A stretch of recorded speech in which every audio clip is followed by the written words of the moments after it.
We've known for many years now that Josh Duggar is a terrible husband.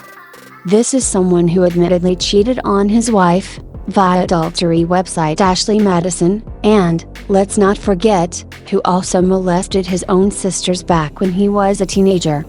We emphasize these points a lot, but come on now. They deserve to be emphasized, don't you think? Especially when Anna keeps having another one of his kids every year or two? But we digress. And this post isn't necessarily about Duggar's personal life.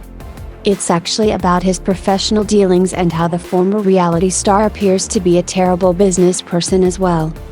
As you may or may not know by now, federal agents reportedly raided Josh's business this fall, for reasons that remain both perplexing and troubling, as documented below.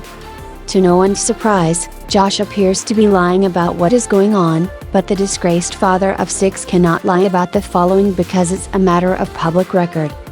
According to court documents, the former 19 Kids and Counting Stars company, ALB Investments, was ordered to appear in Arkansas court on Monday to show cause in a real estate lawsuit filed by state resident Carl Eccles.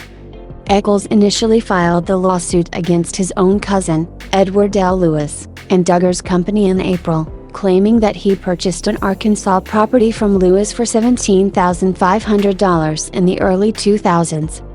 However, Eccles argued that Duggar purchased the land years later for $1,000 without his knowledge.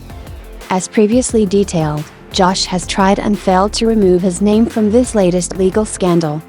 This brings us back to yesterday's drama, during which Duggar was represented by his attorney, Travis Story. He did not appear himself in court. The hearing, meanwhile, was for an order compelling respondent ALB Investments to appear and show cause for failing to comply with an order to answer discovery and for sanctions.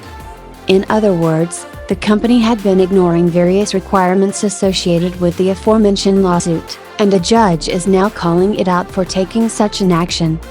This same judge was pissed that Josh didn't appear before him yesterday.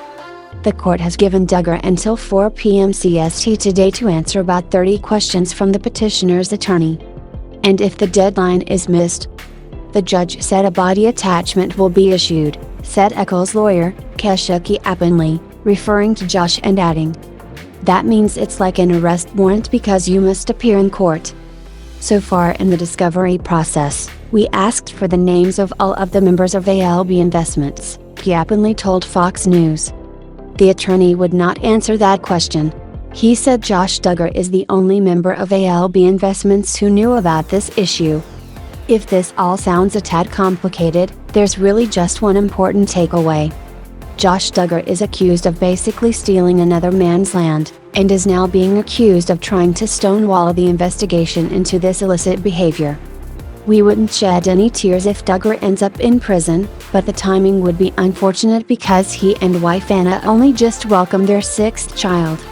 Josh and Anna said in a statement, "On Thanksgiving Eve our hearts are overflowing with joy and gratefulness for the arrival of our 6th child. Mary L. Hope arrived this morning at 9:12 a.m., 8 pounds and 2 ounces, 20 inches long." They added, "Anna had a fast labor and delivery without complications. We are so thankful for a beautiful, healthy baby girl. It would suck for Anna if her husband is taken away when there's a newborn to care for at home, but then again, this would imply that Josh helps out in any way with the kids. And we all know he does no such thing."